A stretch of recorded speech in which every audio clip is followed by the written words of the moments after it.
What is this? I'm not sure. I just had a funny feeling. This isn't creative. It's a black screen with words. I can change that. Moron. Relax. Did you want to be unconventional? There are people out there filming imaginative masterpieces, powerful, persuasive, and we're stuck in this restrictive, this stupid Hey, some of the best composers were unconventional fiction. Emily Dickinson, she dismantled the definition of poetry in the comfort of her own home. Stan Lee taught American pacifists to love the quintessential capitalist in the midst of the Cold War. Shakespeare's pieces of fiction weren't just powerful because they were unconventional. Don't glorify tackiness. Breaking conventions of fiction is not tacky. It's manipulating form to serve a purpose, even if it's not in the norm. Let's try something. Tell me, how was your lockdown? It was boring. Come on. I don't know, it was boring. Relive it. It'll mean something, I promise. I lost my touch. How so? Well, I thought I'd get more creative. Make a song or paint a picture. But I guess isolation, Use a metaphor. It's easier that way. It was more of an abyss than a canvas.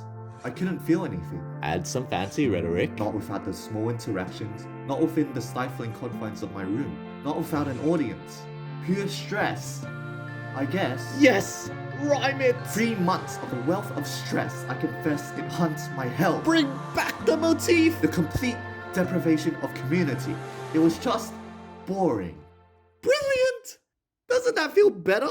That metaphor, oh, the rhyme. Conventions of description weren't enough. You were stuck for a bit. But by molding language into a hand of literature, you were able to capture that funny feeling of quarantine. Well, okay, but what good are my subjective feelings to other people? Subjectivity is everything. Clear example. Have you watched Henry IV? Yeah, it was awful.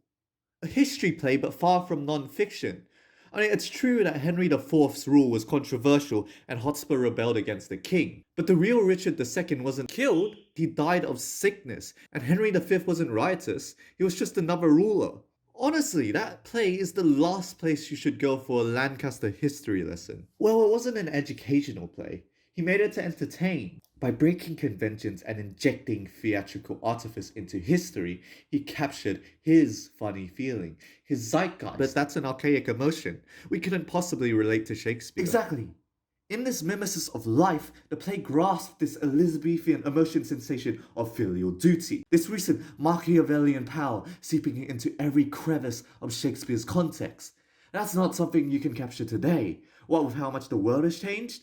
In that truth, it is, in a sense, a historical play. Right, so unconventional literature has the power to capture emotional sensations. Yes. Well, can't we just talk about it? Surely reality is more insightful than tacky stories. We have been talking. After all that conversation, you're still calling it tacky?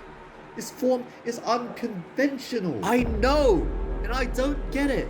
This form, I'm bored out of my mind. You've been saying things, insightful things, sure, but from what I've heard, unconventional fiction is just counterfeit reality. Never call a true piece of gold a counterfeit.